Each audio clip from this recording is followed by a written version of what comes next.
Dr. Kumar, welcome to Network Capital. We are very excited to have you here. Thank you for having me, Utkarsh. Could you tell us who you are and what your career trajectory has been thus far? Sure. I've been a professor at Penn for 30 years now, and I've been doing work in the area of robotics for a little more than 30 years, 35 years to be precise. And I'm also the Dean of Engineering at University of Pennsylvania. My primary appointment is in mechanical engineering, but I also have appointments in computer science and electrical engineering. We're truly excited. Could you, today's Teachers' Day, could you walk us through the role of mentors in your life? Who have they been and how have they shaped you as a person? Sure. My earliest mentors are, of course, my parents, and I have my mother to thank for the career that I chose, because a lot of things happened to me when I was at the Indian Institute of Technology at Kanpur, and she's the one who nagged me and forced me to take the entrance exam, and miraculously I got in, and that changed my career forever. But then when I was at the Indian Institute of Technology, I had a number of very inspiring teachers that inspired me to pursue a career in research. And then, of course, my doctoral advisor, my mentor. And then Penn has just been an amazing place. To anybody who's sort of thinking about what organization to join, the first rule of thumb is you find an organization where the average person around you is smarter than you are. And so I chose wisely. It's at Penn. I had a number of colleagues who were, and collaborations with colleagues led to new projects. And while they were not mentors in the classical way, I think in some sense the environment they created did inspire me to do very interesting things. And you're here in India to talk about a particular course, but before we get into that, could you share your views about the future of skills and what kind of skills will be valuable in the fourth industrial revolution? Well, look, we live in very exciting times. I think everyone knows about how technology is changing our lives. The truth is, while technology growth is exponential, I think many things around us are not exponential. In particular, the rate at which humans adapt to technology, adapt to different things in our lives, is actually not exponential. It's closer to linear. And I think that's going to have a big impact on society. Technology empowers us. It allows the layperson to become educated and become more sophisticated in how he or she interacts with the world, how he or she might earn. But at the same time, I think technology also tends to take jobs away from individuals. So unless you're the kind of person who is resilient, who can acquire new skills constantly, there's a good chance, even though you may have a degree from a well-known institution and you've done very well, unless you continue learning, there's a good chance that your job might disappear. And look, I'm very optimistic about the future, and I don't want to sound all dark and gloomy, but that's the reality of it. And we've already seen this in manufacturing in the Western Hemisphere. There are jobs that have disappeared as we've figured out how to automate these jobs. I think we've also seen this in the media industry. There's a lot of conventional jobs that disappeared, new jobs have appeared. So I think this is something we have to be prepared for. There are skills that are going to be important, and those skills are going to change going forward. So we have to constantly acquire new skills as technology evolves. So it's not it's a real threat. So there are techno-optimists who say that there'll be far more jobs created because of technology than the jobs that would be lost. Do you agree with them? Do you disagree with them? What's your take? So I do agree with. I'm an optimist. I call myself a pathological optimist. Even though bad things are happening, I still see optimistic outcomes. So look, I'll give you a great example. So as you know, I live in the Philadelphia area, and one of the challenges in the Philadelphia area is to create jobs based on technology. So the things that we're doing in our lab have resulted in startups. So for example, I founded a startup called Exin Technologies, which is commercializing autonomy in drones. How interesting. 10 years ago, drones did not exist. As recently as 2007, the year the iPhones came out, we started experimenting with building small flying robots. The word drones had not been coined back then. And fast forward to 2012, 2015, well, the word drones is now, it's part of our vernacular, no matter where you live and what kind of work you do. So there are jobs being created in this business, with jobs that we could not have envisioned 10 years ago. So 10 years is an eternity. But I'm just taking something out of my own personal life. So things that I've done in the lab have resulted in jobs, which again, for an academic, is very unusual. An academic that does R&D in an institution like Penn, this is very unusual. So I'm seeing it in my own life, but more generally, I think, and you spoke about the Industry 4.0. Going back to the Industrial Revolution and then the revolution resulting from information technology. So we're now going through this other revolution, which is the marrying of the cyber and the physical. Right. And that is leading to an unprecedented growth in jobs. The problem is that it's also dislocating jobs. So if you look at the world, the production aggregate of the GDPs across the world, that is not growing significantly. We're creating more technologies, we're creating more opportunities, but at the same time, we're not creating net new jobs. So let me take you through a few examples. So you look at organizations like Twitter. This is great for us, and clearly they're generating interesting things for the world. But are they creating new jobs? No. There are other things where I think we do create jobs, and I think there's going to be, for example, robotics manufacturing and so on. I think these industries are creating new jobs. But if you look at a particular society, those jobs might not benefit that particular society. So there are two things that are happening. I think the question of where people live and where jobs are created, that's number one. Number two, interesting things that are created that might not result in new jobs. So I think we have to look at everything is uneven. One is spatially uneven.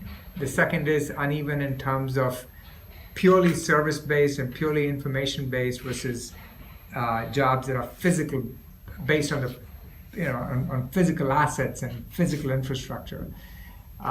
So I think if you look at the net, it's not clear we're creating as many jobs as we ought to be creating.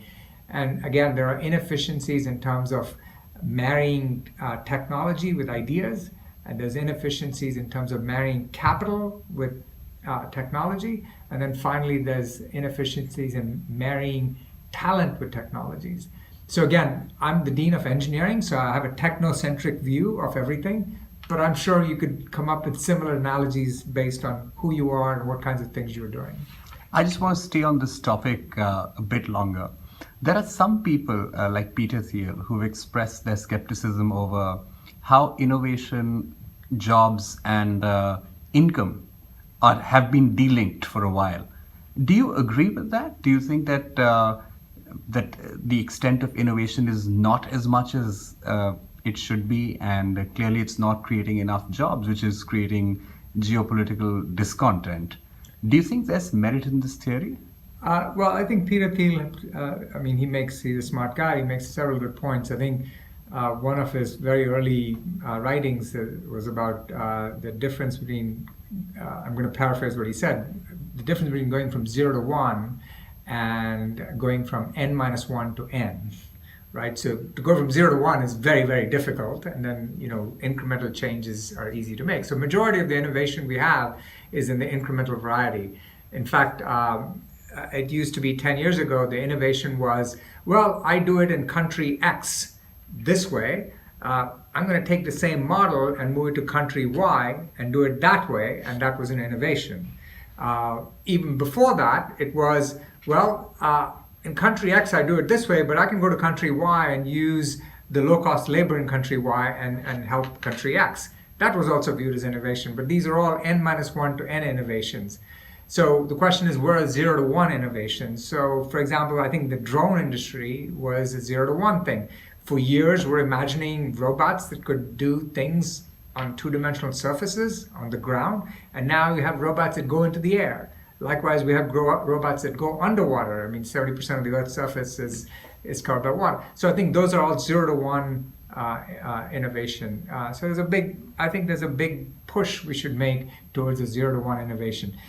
The Peter Thiel quote that I really like is as a commentary on these incremental innovations when he said that we want flying cars and not 144 characters. So this is 140 characters. This is an obvious reference to Twitter, which, by the way, I'm a Twitter user. I hope you follow me. But I don't know if it's an innovation in the same way a flying car would be. Right. So I do think there's some merit to the argument that if you run after capital, you're not going to make the 0 to 1 innovation. You'll make the n-1 to n innovation. Right. And incomes and GDP, if you have a minute, I'd love your thoughts on that as well. I'm sorry, what was the... Income and median incomes haven't risen at this pace at which we would have hoped. Yes. Neither have, and you talked about jobs haven't been created as well. So where does techno-optimism really stem from? So again, I think the reason you're making those observations, we're making these observations today, is because of the inefficiencies, like I said, in linking technology, ideas, and capital. And part of it is that these linkages need to be made regionally. Right. So imagine if we could use the best talent in the world, the best capital in the world, the best ideas in the world, and magically bring them together. I think you and I would not be having this discussion. But I think the potential for that does exist. There's one other exponential that Thomas Friedman talks about in his book, Thank You for Being Late. And that's the power of connectivity. So the rate at which people are getting connected and ideas are being married to talent and hopefully to capital and investments is also exponential. So in physics, you learn that every action has an equal and opposite reaction. So today, the action and reaction is occurring across networks of people. And that rate is also increasing exponentially. So I do believe it's a question of time before we see these inefficiencies being eliminated in the system gradually. And that's the reason why I'm optimistic. Another reason I'm optimistic is, of course, the power of technology to connect people to education. So I think we have a big inefficiency in the world where we have world-class institutions only educating students within its own campus. Why shouldn't those world-class institutions educate everybody in the world? And yes, we've seen investment in technologies leading to MOOCs, but we're only scratching the surface there. So Dr. Kumar, you were talking to us about how we're scratching the surface with MOOCs. So what is Penn doing in this area, and what's your vision for the future of online education? I think there's online education. I personally believe has a bright future. I think as we develop quality products, we have to ask what's the best way to deliver those products. In our case, the products that we develop are educational products. And we have to figure out the best way to deliver the products so that students learn. So there are two answers to your question. One is how students learn even in our university. So I strongly believe that the best way students will learn is by a mixture of online education and face-to-face interaction. You might have heard about flipped classrooms, the idea that you actually do your classwork. In other words, you look at lectures or you study lecture material at home, and then you come to the classroom to do your homework. where you interact with the professor or with mentors or with other students, and that's arguably a better way to learn. And there are many studies that actually support that, particularly in engineering fields, where a lot of the projects end up being very complex and they tend to be team projects. So that's one side of the equation, making online education an important piece of even a traditional institution like Penn, which obviously attracts some of the best students and believes in teaching those students on campus. The second piece is, when you have all these excellent products, why don't you take those products to the outside world? And that's where you can really have a large impact. So one of my goals is to think about the footprint we have, which currently is limited to our current students on campus, and expanding that footprint. So we are creating courses that are modular and stackable, allowing learners, not only at Penn, but across the world, to take these courses, these modules, and then compose them in ways that best fit their career objectives. I think the biggest potential is for students who already have an undergraduate degree from a conventional bricks and mortar institution. So at the graduate level, it is not clear to me that you actually need to enroll in a university, or I should say in the future that you will need to enroll in a university. I think you may need to enroll in universities if you need a special handholding, but the average learner would probably benefit from getting all these materials online, unless you want to do projects in a laboratory-based setting where experimentation and so on is hard to do online today, or you want to do research projects where you want to find the best mentors in the world and go to them, again in an engineering setting. But we see great potential in creating low barrier to entry programs composed of these modular courses that can then be customized to the learners. The other thing we're very engaged in is trying to produce these online courses that have a face-to-face component. I mean, this idea of blended education is also gaining some traction. And as you think about moving to other countries, these online products, you want to have a blended component that's customized to the country where students are coming from. So we're looking at partners that might help us adapt our modules to the local, to the cultures, to the socioeconomic conditions there, and most importantly, to connect students with employers in those regions or in those countries.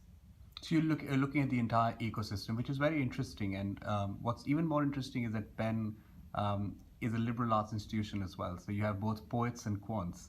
And personally, what I loved about it is that the low barrier to entry, that you can have limited background in engineering and still pick up these skills, which are going to be very useful in the future. So what do you think is what advice would you give to people coming out of college or people at work today? Some are poets, some are quants, some are experts in different fields, but most of the future jobs seem to be in a certain area. So should people sort of change their passion and start doing technology, or is there a way to integrate technology into whatever you're doing and do it better?